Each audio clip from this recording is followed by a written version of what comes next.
इस हवाले से बात करते हैं कि आर्मी रॉकेट फोर्स कमांड इसका क़याम किस हद तक नागुज़ीर हो चुका है। वकार हसन साहब ब्रिगेडियर रिटायर्ड हमारे साथ मौजूद हैं, senior defence analyst. Thank you so much Waqar sahab. ये बड़ा एक हम देख रहे हैं कि इस वक्त जो सिचुएशन बन चुकी है, पाकिस्तान जिस तरह से पहले भी तैयार था, इबरतनाक शिकस्त भी दी, लेकिन अब हम देख रहे हैं कि पाकिस्तान की तैयारियां मज़ीद बढ़ चुकी हैं और इसमें मज़ीद बेहतरी भी आ रही है। उसकी रीज़न ये है कि दूसरी साइड पर हम देख रहे हैं कि वॉर हिस्टेरिया अब भी सवार है। आप किस तरह से देख रहे हैं और इसको किस तरह से एक्सप्लेन करेंगे? आर्मी रॉकेट फोर्स कमांड ये है बेसिकली, क्या आपकी अंडरस्टैंडिंग क्या है इस पर? जी thank you very much. Basically Pakistan जो है वो 10 मई का जो मार्का था अभी उसको पीछे छोड़ के आगे देख रहा है, और भारत का जो मैं मीडिया पे खुद भी जाता रहा हूँ तो वो अभी तक उसमें फंसे हुए हैं। अभी उनके एयर चीफ को याद आया कोमा से उठ के कि जी हमने कुछ जहाज गिराए, तो माशाल्लाह ये मूव फॉरवर्ड। और ऑलरेडी पाकिस्तान जो है आई थिंक वॉरफेयर में it is head of India. Some people even I think say it is 5 years head of India, और वो ज़रूरत भी है। आई थिंक जो आर्मी रॉकेट फोर्सेस कमांड है इसका स्ट्रक्चर तो ऑलरेडी मौजूद था, लेकिन ये थिएटर लेवल पे ऑपरेट करते रहे। लेट्स से नॉर्थ के अलग फोर्सेस थी और साउथ के अलग थी। अभी इसको एक मजबूत कमांड के अंडर ले आया गया ताकि एक तो रिस्पांस जो है ज़्यादा आई थिंक आप कह लें शॉर्टेस्ट पॉसिबल टाइम में हो, और दूसरा जो इंटीग्रेशन है टारगेटिंग की वो जो है उसको ज़्यादा बेहतर बनाया जाए। इसमें आर्मी के पास अपनी एक बहुत बड़ी कैपेबिलिटी है। जिस तरह अमेरिका के पास हाइमर सिस्टम है, इसी तरह आपका फतह सिस्टम, अभी फतह 3 और 4 की बात हो रही है, एक्सटेंडेड रेंज। बाकी भारत को आई थिंक 3 लेयर्स में मेरी अपनी असेसमेंट डिवाइड किया जाएगा। एक उनका शॉर्ट रेंज है जो 200 से 300 किलोमीटर है, उसमें एक आर्क के अंदर जितना भी फॉरवर्ड बेसिस हैं। फिर एक मीडियम रेंज है जिसमें दिल्ली और मुंबई की अगर आप लाइन ज्वाइन करें तो मिडल ऑफ इंडिया आता है, और फिर इनका ईस्टर्न सी बोर्ड है अप टू अंडमान आइलैंड जो तीसरी लेयर है। और मेरी अपनी असेसमेंट है तकरीबन 1000 टारगेट्स जो हैं मिलिट्री के और जो स्ट्रेटेजिक टारगेट हैं उनके वो ऑलरेडी ईयर मार्क्ड हैं। और ये रॉकेट फोर्स जो है इंशाल्लाह ताला with in very short time जो है रिस्पॉन्ड करेगी।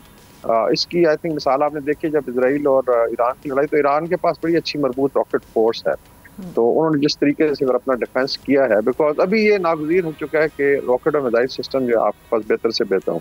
इसके अलावा रशिया के पास हैं, चाइना के पास हैं, and I am sure American है। तो ये पाकिस्तान के लिए आई थिंक बहुत बड़ी खुशखबरी है।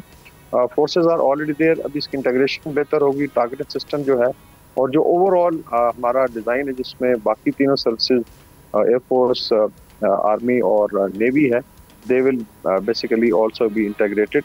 और मेरे ख्याल में नेक्स्ट टाइम भारत पे जिस तरह आई थिंक DGISPR ने कहा कि आपकी ईस्टर्न सी बोर्ड से हम शायद शुरू करें, तो इसका मतलब है कि जो हमारी नेवल आर्म है मिसाइल की वो भी इन एक्शन आएगी।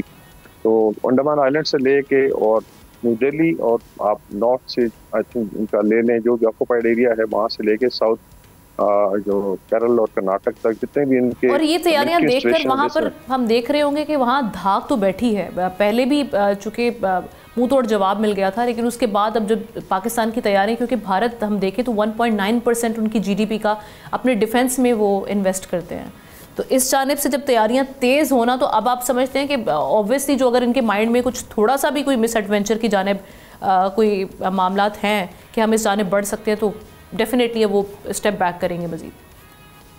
ये बड़ा ज़रूरी है। देखें डिटरेंस जो है, और ये सच्ची बात है कि ये कन्वेंशनल डिटरेंस की रेल में अभी हम न्यूक्लियर वेपन्स की बात ही नहीं कर रहे, बिकॉज वो एक डिफरेंट डोमेन में चला जाता है। डिस्पाइट के भारत ने बड़ा शोर मचाया जब फील्ड मार्शल आसिम से रिलेटेड कोई कोट किया गया, उसमें कि अमेरिका में इस तरह की बातचीत हुई है।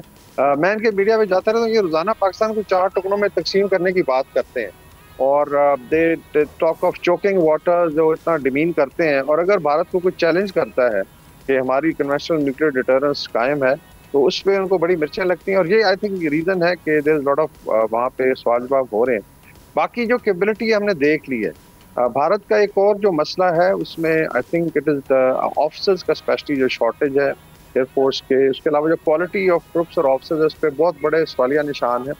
आपने देखा कि मैं सिर्फ क्विकली पिछले 6 साल का अहाता कर लें, सिर्फ रिटॉर्ट में इनको मार पड़ी 2019 में, फिर चाइना ने इनसे 4500 स्क्वायर किलोमीटर लिया ऑक्यूपाइड लद्दाख में, ये कुछ नहीं कर सके, और अभी पाकिस्तान ने ठुकाई की तो डिनाइल मोड में है। तो ये टोटल औकात है। दैट्स व्हाई आई थिंक एक रीज़न है कि इंटरनेशनली इनकी प्रेस्टीज बहुत ज़्यादा आई थिंक क्वेश्चन मार्क आ गया, इवन क्वाड के ऊपर बातचीत हो रही है। और अगर शायद अमेरिका की कोई चाइना के साथ रपोशमा हो जाता है तो शायद भारत की जरूरत ही ना आए। And that's why I think US establishment Trump साहब इनको भी डिस्कार्ड करने के चक्कर में, और मेरे ख्याल में इनको अपनी औकात नजर आ गई है। बाकी अगर कमिटमेंट लगाएं जो चाइना के साथ बॉर्डर है उस पर अगर फोर्सेज डिप्लॉय करें तो भारत के पास मुश्किल फोर्सेज है पाकिस्तान का मुकाबला करने के लिए। तो अल्लाह का बड़ा करम है, क्वालिटेटिवली और क्वांटिटेटिवली पाकिस्तान इज इंशाल्लाह देयर। हमारी मिलिट्री फोर्सेज अवाम ने बड़ा साथ दिया है, और आई थिंक ये भी एक बहुत बड़ा फैक्टर है कि जिस तरीके से एजिलिटी से और स्पिरिट के साथ अवाम ने, लोग कह रहे हैं अपनी निगरानी में रॉकेट फायर कराए हैं, तो I think that is something जो पूरी दुनिया देख रही है। राइट। सब्सक्राइब करें और बेल दबाएं ताकि कोई खबर रह न जाए।